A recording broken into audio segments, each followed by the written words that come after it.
Une étude de l'Institut économique de Montréal sur Radio-Canada, sa mission, comment dépense le milliard qu'on lui donne chaque année. Yves Rabault est avec nous. Oui, Monsieur bonsoir. Rabault, bonsoir.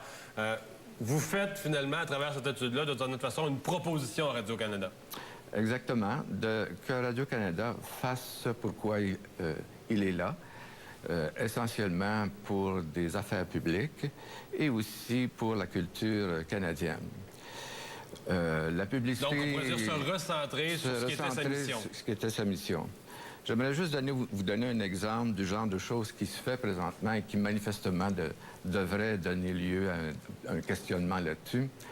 CBC Music diffuse présentement sur Internet 40 canaux de musique variée, pas nécessairement à fort contenu canadien, de la musique de partout. Donc, on va sur CBC Music sur Internet. Et c'est gratuit. La raison pour laquelle c'est gratuit, c'est que CBC utilise les subventions venant du gouvernement fédéral. Galaxy, la station Galaxy, offrait exactement le même service, mais eux doivent payer les droits d'auteur. Ils ne peuvent pas offrir ça gratuitement, de sorte que c'est une forme de concurrence d'abord déloyale.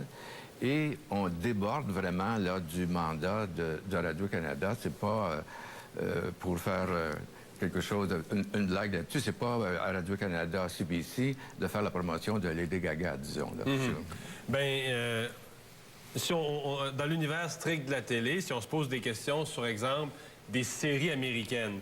On a souvent parlé de Desperate Housewives, Beauté désespérée. Parce que quand on débarque à Los Angeles, dans un marché où les différents concurrents québécois veulent acheter les droits pour la série au Québec, c'est quasiment comme une enchère. Quand le diffuseur public participe à l'enchère avec les fonds publics, est-ce qu'il est dans sa mission? Non, non, pas vraiment. Si on veut faire des émissions qui viennent de l'intérieur, du Canada, pour promouvoir la culture canadienne, ça, oui. Mais les blockbusters américains, traduits en français, il n'y a pas de valeur ajoutée canadienne ici. Là. Et déjà, il y a plusieurs joueurs privés qui se battent pour les avoir. Absolument, absolument. Alors, ça devrait relever des antennes privées et Radio-Canada devrait donc davantage se centrer sur ce qu'il fait de mieux, d'ailleurs. Les émissions d'affaires publiques à la radio, en général, ça fonctionne très bien. Dans votre... quand on parle de Radio-Canada, avec évidemment sa subvention, parlez-vous de concurrence exagérée, concurrence déloyale ou concurrence inutile? Bien, disons, on parle de concurrence asymétrique. Hein? Vous avez Radio-Canada qui a des subventions et qui court après la publicité, et les sociétés privées qui ont besoin de cette publicité-là, eux, pour vivre, mais qui n'ont pas de subvention, sauf certaines subventions associées à certaines émissions là, à contenu canadien. Alors, évidemment, c'est ce qu'on a appelé un marché asymétrique. Hein? Les conditions ne sont pas les mêmes pour tous les joueurs. Oui, donc les conditions ne sont pas égales. Si on revient sur les types d'émissions, je voyais dans votre étude, vous catégorisez...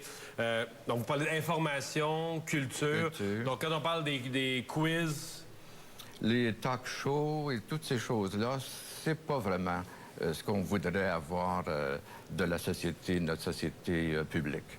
Ça devrait être des choses vraiment où ils devraient exceller, là, comme dans les émissions, encore une fois, d'affaires publiques, par exemple. À Radio-Canada, on vous répondrait on n'a pas le choix, parce que c'est ça qui tire les codes d'écoute. Si on fait juste l'information des affaires publiques, de la culture canadienne, on n'aura pas de code d'écoute. Puis là, on va menacer de nous couper notre subvention parce qu'il n'y a pas assez de monde qui nous regarde. Sont-ils pris dans ce cercle vicieux-là? Oui. Bien, il y a une réflexion à faire là-dessus. Hein? C'est une des conclusions de l'étude. D'une part, il faudrait voir est-ce que les émissions qui sont dans l'émission de Radio-Canada vraiment peuvent faire des codes d'écoute. Je pense que oui, ça dépend comment est-ce que c'est présenté.